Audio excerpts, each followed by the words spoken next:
سپہر کے 3 بجے ہیں۔ السلام علیکم، یہ ریڈیو پاکستان ہے۔ سمرہ یوسف سے خبریں سنیے۔ پہلے اہم خبروں کا خلاصہ۔ وزیر اعظم نے ضلع کیچ میں دہشت گردوں کے خلاف کامیاب کارروائی پر سیکورٹی فورسز کی تعریف کی ہے۔ شہباز شریف نے کہا ہے کہ حکومت انسداد پولیو پروگرام کو بہتر بنانے کے لیے ایک خصوصی ہنگامی منصوبے پر عمل درآمد کر رہی ہے۔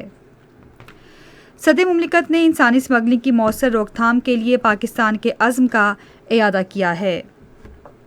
چین نے پاکستان کو اس کی خود مختاری اور علاقائی سالمیت کے تحفظ کے لیے مسلسل تعاون کی یقین دہانی کرائی ہے۔ پاکستان نے اقوام متحدہ میں جنرل اسمبلی کی طرف سے منظور کی گئی اس قرارداد کی مکمل حمایت کی ہے جس میں وسطی ایشیا کو امن، اعتماد اور تعاون کا خطہ قرار دیا گیا ہے۔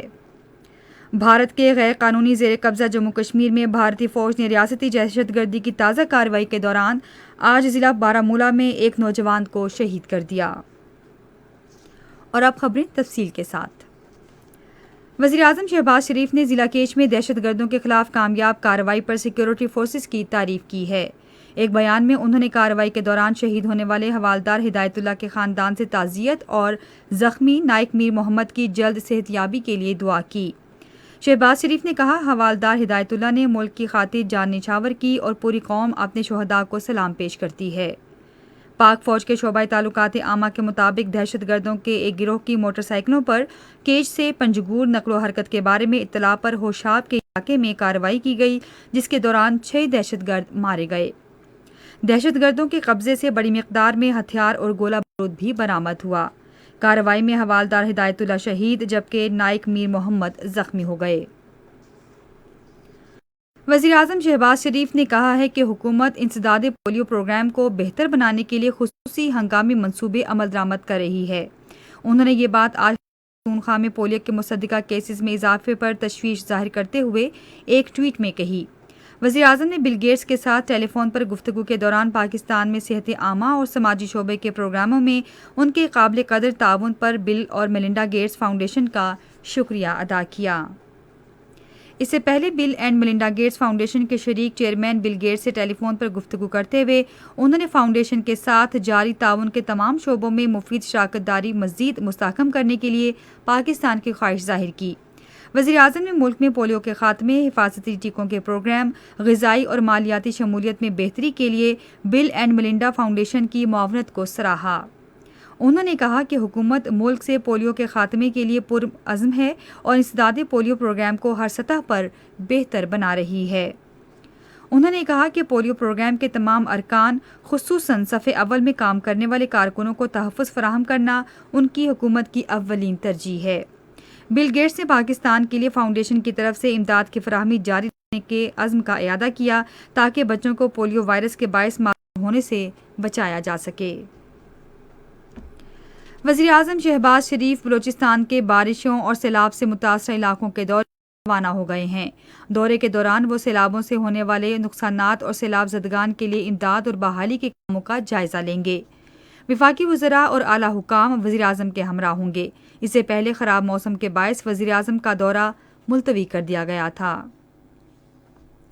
بلوچستان میں مون سون کی شدید بارشوں سے متاثرہ اضلاع میں امداد اور بحالی کی کارروائیاں جاری ہیں۔ بلوچستان کے ہنگامی امدادی ادارے نے ضلع کیچ کے علاقے دشت نیل کے 12 خاندانوں میں امدادی سامان تقسیم کیا ہے۔ انسانی اسمگلنگ کی روک تھام کا آج عالمی دن منایا جا رہا ہے۔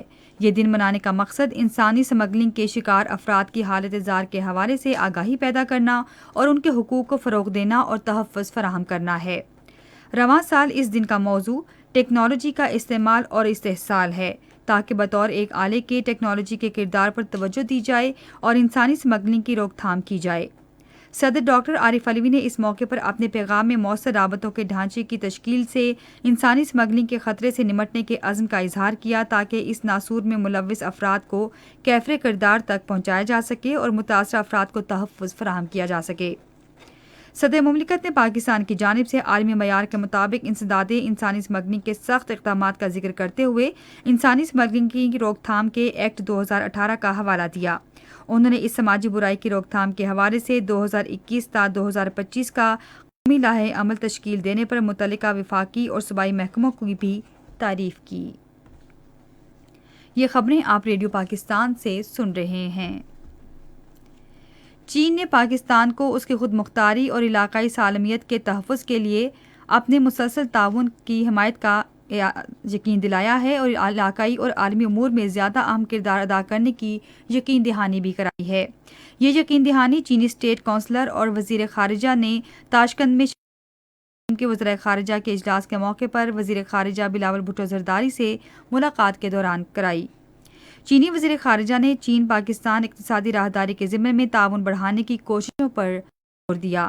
دونوں ممالک کو حقیقی دوست اور اچھے بھائی قرار دیتے ہوئے انہوں نے کہا کہ ملکی اور عالمی صورتحال میں تبدیلیوں سے قطع نظر چین اور پاکستان نے غیر متزلزل انداز میں اپنی دوستی کا تحفظ کیا ہے اور بنیادی مفادات اور عمومی مسائل سمیت مختلف امور پر ایک دوسرے کی حمایت کی ہے۔ انہوں نے کہا کہ چین پاکستان میں سرمایہ کاری کے لیے اپنی کمپنیوں کی حوصلہ افزائی کرتا ہے اور پاکستان سے اعلیٰ معیار کی زرعی مصنوعات درآمد کرنے پر آمادہ ہے۔ بلاول بھٹو نے اپنے تاثرات میں کہا کہ پاکستان دونوں ممالک کے درمیان سدا بہار تصویراتی اور تعاون پر مبنی شراکت داری کا احترام کرتا ہے جو اس کی خارجہ تعلقات کا بنیادی ستون ہے۔ انہوں نے کہا کہ پاکستان سی پیک کا تعمیراتی کام تیز کرے گا اور اسے افغانستان تک توسیع دینے کے معاملے پر بات چیت کے لیے تیار ہے۔ پاکستان نے اقوام متحدہ میں جنرل اسمبلی کی طرف سے منظور کی گئی اس قرارداد کی مکمل حمایت کی ہے جس میں وسطی ایشیا کو امن، اعتماد اور تعاون کا خطہ قرار دیا گیا ہے۔ اقوام متحدہ میں پاکستان کے مستقل مندوب منیر اکرم نے ایک بیان میں کہا کہ پاکستان اس قرارداد اور اس کے مقاصد کی مکمل حمایت کرتا ہے۔ انہوں نے کہا کہ پاکستان اپنے وسط ایشیائی ہمسایہ ممالک کے ساتھ روابط کے قیام اور تجارت، سرمایہ کاری، نقل و حمل، توانائی اور دوسرے شعبوں میں تعاون کے لیے پرعزم ہے۔ پاکستانی مندوب نے خطے میں دیرپا امن کے لیے افغانستان میں امن اور سلامتی یقینی بنانے کی ضرورت پر زور دیا۔ انہوں نے افغان حکومت کے ساتھ اس کے تمام 6 براہ راست ہمسایہ ممالک کی طرف سے مستقل روابط کی ضرورت پر بھی زور دیا۔ بھارت کے غیر قانونی زیر قبضہ جموں کشمیر کے ضلع بارہمولہ میں بھارتی فوج نے آج ریاستی دہشت گردی کی تازہ کارروائی میں ایک نوجوان کو شہید کر دیا۔ نوجوان کو ضلع کے علاقے ونی گام بالا میں محاصرے اور تلاشی کی کارروائی کے دوران شہید کیا گیا۔ اس سے پہلے اسی علاقے میں ایک حملے میں 2 بھارتی فوجی اور ایک پولیس اہلکار زخمی ہو گیا۔ آخری اطلاعات آنے تک کارروائی جاری تھی۔ بھارتی حکام نے غیر قانونی طور پر نظر بند حریت رہنما محمد یاسین ملک کو ہسپتال سے دوبارہ نئی دلی کی بدنام ضمانت ہاڑ جیل منتقل کر دیا ہے۔ یاسین ملک تا دم مرگ بھوک ہڑتال پر ہیں۔ انہیں حالت بگڑ جانے پر رواں ماہ کی 26 تاریخ کو ہسپتال منتقل کیا گیا تھا۔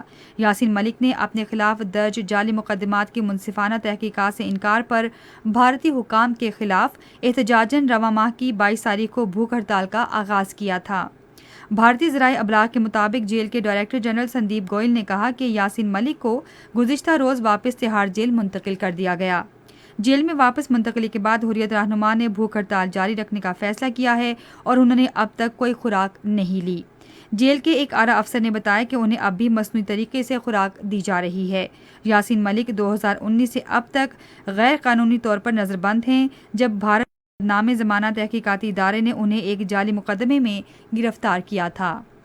یاد رہے کہ NIA نے انہیں رواں سال 25 مئی کو 2 بار عمر قید اور 5 مرتبہ 10 سال قید بامشقت کی سزا سنائی تھی۔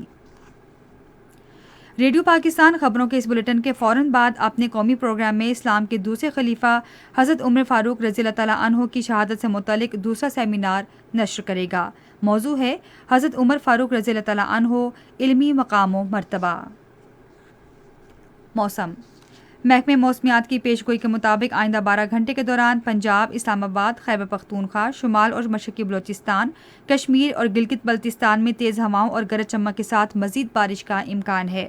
کشمیر، بالائی پنجاب، اسلام آباد، بالائی خیبر پختونخوا اور شمال مشرقی بلوچستان میں کہیں کہیں موسلا دھار بارش بھی متوقع ہے۔ آج صبح ریکارڈ کیا گیا بعض شہروں کا درجہ حرارت: اسلام آباد اور Quetta 31 degree centigrade, Lahore 34، Karachi اور پشاور 29، گلگت 32، مری 20، Muzaffarabad 28 degree centigrade, Srinagar 25، Jammu 28 اور Leh 21 degree centigrade record کیا گیا۔ خبریں ختم ہوئیں۔ مزید خبروں اور تجزیوں کے لیے آئیے ہماری ویب سائٹ پر radio.gov.pk اور فیس بک کے link radio Pakistan news official پر براہ راست ویڈیو اسٹریمنگ بھی ملاحظہ